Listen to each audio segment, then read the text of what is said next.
The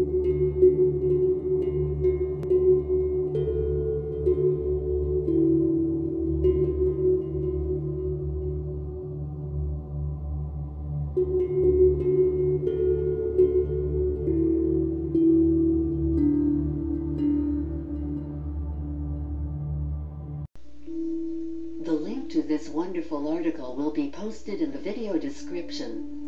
The Grail is all things to all people, and to all it is the mystery. Omnia quiescent, luminescent. One of the Merovingian kings bore the name Dagobert. In Egyptian, Mer is associated with second chakra energy and indicates sexual balance. Mer is the essence of the regeneration of our universe, indicating combining the natural balancing powers within and without. Mer also describes going into and is associated with a counter-rotating field of light.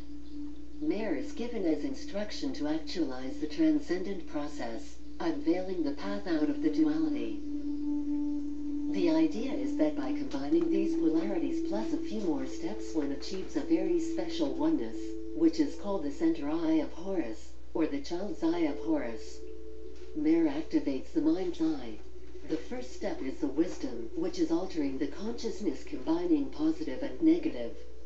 Oneness unleashes the light which rises and begins healing the body, be it person, earth, or universe. Mer, the second power, is the very first step in becoming self-aware.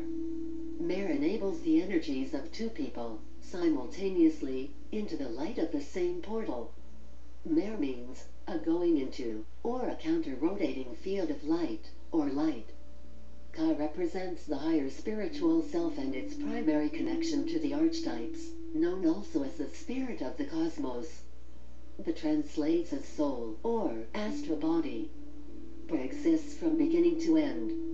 Merkaba is perceived as a balanced male-female field of counter-rotating light, which contains the higher spiritual self and its connection to the archetypes, plus the soul or astral body, combining the energies into a trans-dimensional vehicle.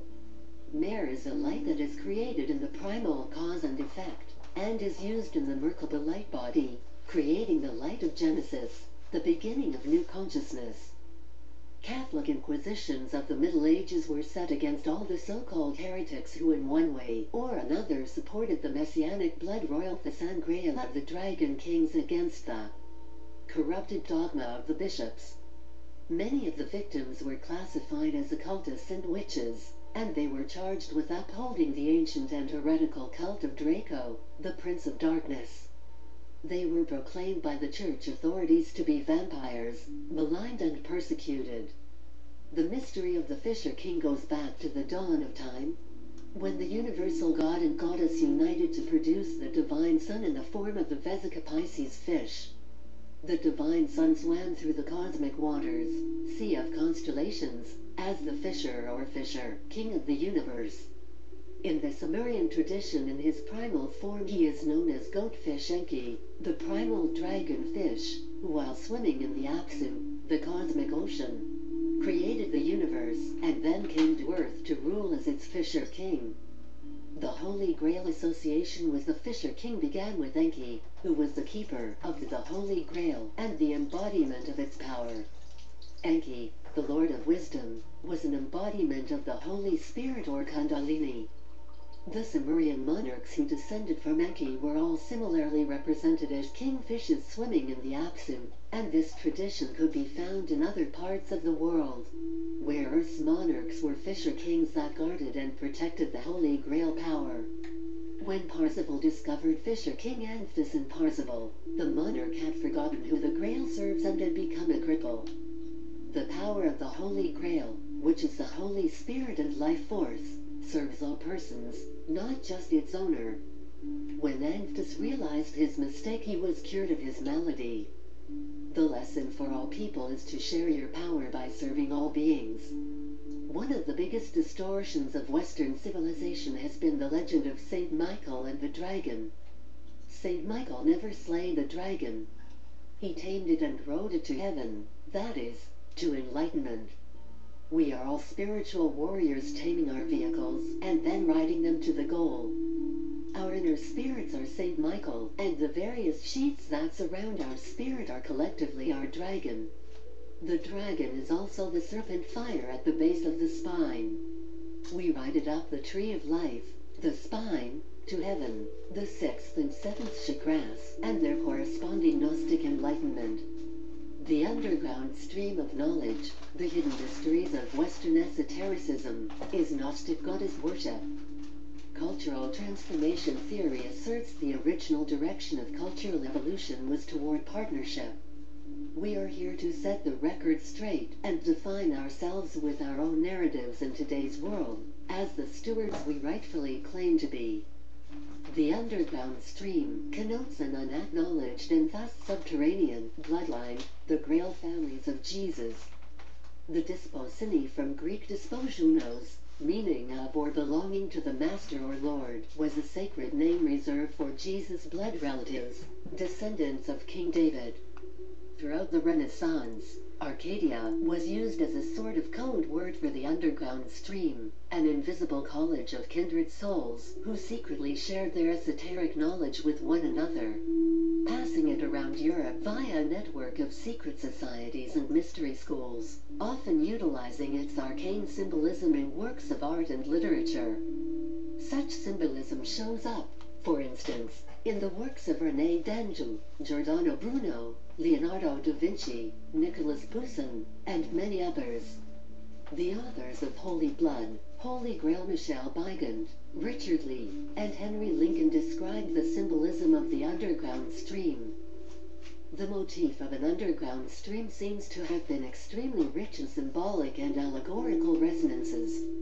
Among other things, it would appear to connote the underground, esoteric tradition of Pythagorean, Gnostic, Kabbalistic, and Hermetic thought, but it might also connote something more than a general corpus of teachings.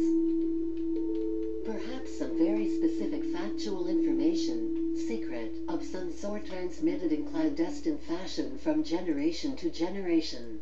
And it might connote an unacknowledged, and thus subterranean, bloodline. The Merovingians were a Sicilian Frankish dynasty, sometimes referred to as the long-haired kings, Latin Reges Graniti. The Frankish king Dagobert II, and the Merovingian dynasty from which he came carried attributions of saintliness and magical powers derived from their long red hair. Men's hair was worn long, especially men of the royal house, thus their title. These long-haired monarchs claimed the divine right to rule from being descended from the house of David. The Merovingians, who wore long hair as a symbol of their power, are named after their semi-legendary, 5th century founder Mero Vee. The Merovingians' tradition of long hair and the name Samson among the royal house would indicate descent from Samson. The primordial Merovingian king, father of Clovis, had gold bees buried with him. So let's remember the long hair of the Merovingians, and also the golden bees found on their tombs and in their societies based on the beehive. The last Merovingian king, Childeric III, was humiliated by Pepin the Short and Pope Zachary having his hair cut and imprisoned on the dungeons of his castle until his death.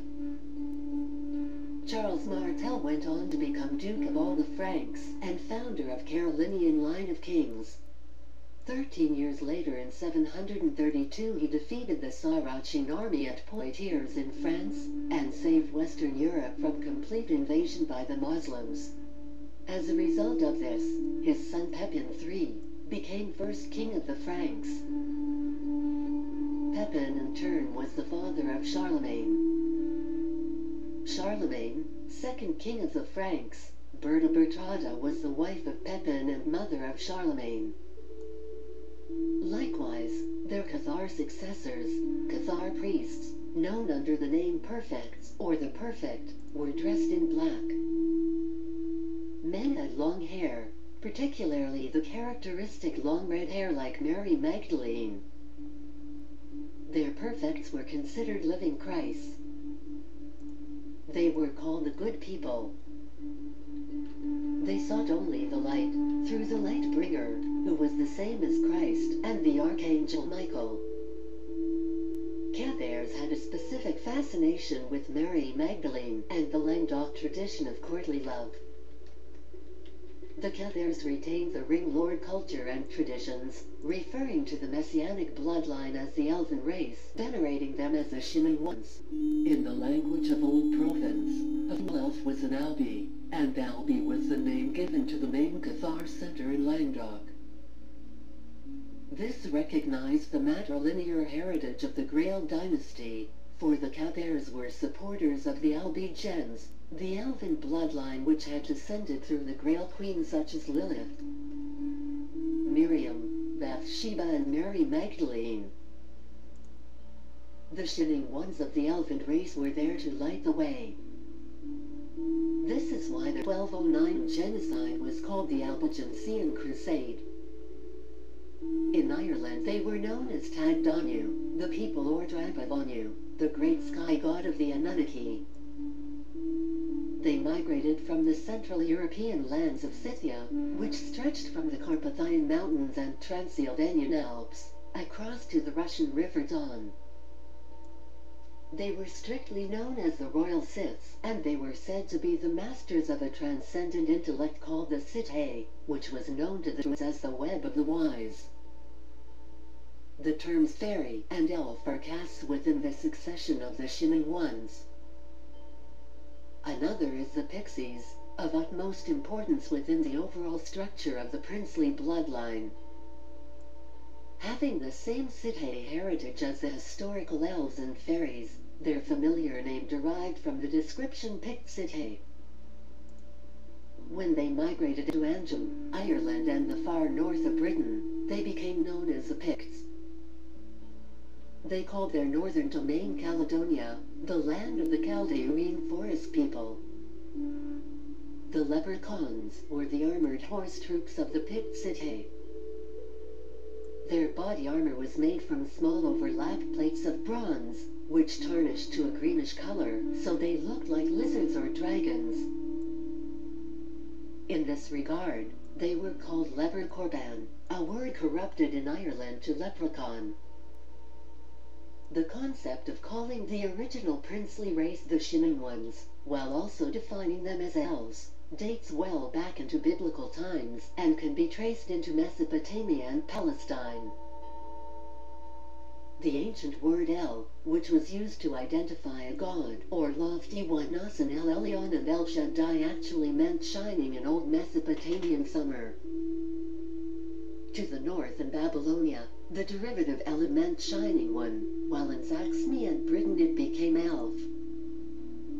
The concept of fairies was born directly from the ring lord culture and, deriving from the Greek word far, the term related to a great house, from which also stemmed the designation pharaoh. In the Gaelic world, certain royal families were said to carry the fairy blood, that is to say, the fate or destiny of the Grail bloodline and of humankind at large. Meanwhile, the elf maidens of the Albi gens were the designated guardians of the earth, starlight and forest. Certain royal families, in the Celtic world, were said to carry the fairy blood, that is to say, the fate or destiny of the royal bloodline, while the elf princesses of romance and history were often called elf maidens.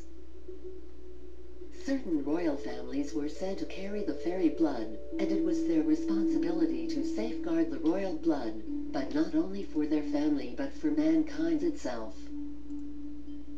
Elf maidens were the guardians of the earth, starlight and forest. It's for this reason that the elves have been called the Shining Ones, because they led the way.